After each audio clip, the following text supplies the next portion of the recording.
Hi, my name is Mallory Burckhalter. The new student dialogue I attended was Welcome to Southern Culture. It was less of a North versus South discussion and more of a breaking down stereotypes from all over, which I think was more important. I feel like overall our group achieved the purpose of the dialogue and built upon it even more.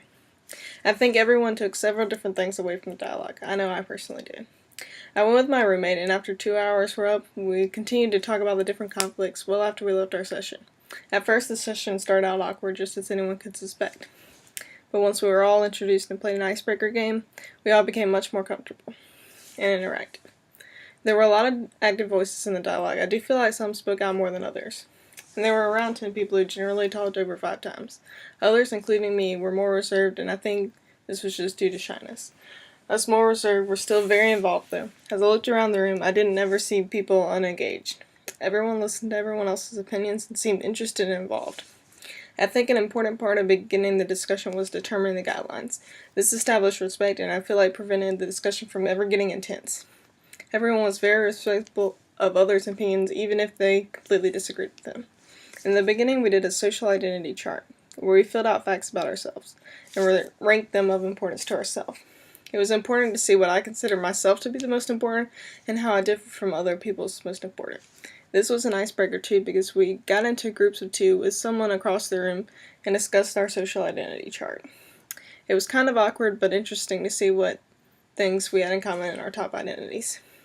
I feel like it made us all more comfortable and open once we were with the different groups, sitting in a different spot in the room, not sitting next to our friends. Before we even really started the discussion, we broke down the barriers. One of the leaders went to the board and made categories of North, South, Midwest, West, and foreigners. We then listed stereotypes that we've heard or been called from these regions. Once the lists were established, we established which ones weren't true, which was all of them. We broke down the barriers of stereotypes. I think this was a very important part of the dialogue. We established the stereotypes are not always true, and we shouldn't judge someone based on them. Next, we did an activity where there was an object in the middle and we all stood up. When asked a question, we would all stand near the object if we were comfortable with the situation or away from it if we didn't. This was a great way for everyone to silently voice their opinions. It was an interesting activity because the situations were things I wouldn't normally think about, and allowed me to look deeper into myself. If these questions were just asked out loud, only a few people would have been able to respond, but this way we were all involved in responding. We discussed issues of walking to the gym alone, Confederate flags, and shared bank accounts, which me and my roommate discussed at dinner later that night. After we finished the activity, we went on to discuss the most controversial topic, Confederate flags. This took up a large amount of the discussion time. Even though it was the most controversial, no one ever got angry or defensive.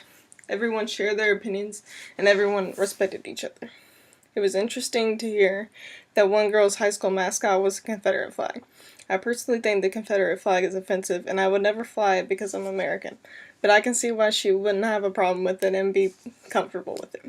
Since we spent the most time on this topic, we heard from a lot of people, and everyone was involved in this part of the discussion. Overall, I think the dialogue was successful and important. Even after we left, my roommate and I discussed things we didn't agree on and did it in a respectful manner, which I think is due to the part of the beginning where we discussed how to be respectful during the discussion. It taught me a lot about others and myself. I think this portion of CU 1000 may be the most important since it was during the school year and we've all become comfortable with Clemson. It's good to discuss controversial topics with people you don't know and have a discussion on social aspects. I thought this aspect was not only the most beneficial, but for me the most interesting. It's important to have an interesting topic so it'll stick with people, because we even discussed what we talked about in our dialogue later with people in our hall. We had like a 30-minute discussion, just expanding on what we talked about in our dialogue. I think it's important that it's interesting so that people will pay attention during the dialogue and talk about it and think about it later. I personally like this portion more than the other parts of CU 1000. It didn't feel like 2 hours. Time passed quickly because it was interesting. While the other portions are probably more related to my ability to be successful at Clemson, I do think portions like Aspire and Alcohol and EDU are more beneficial for college life.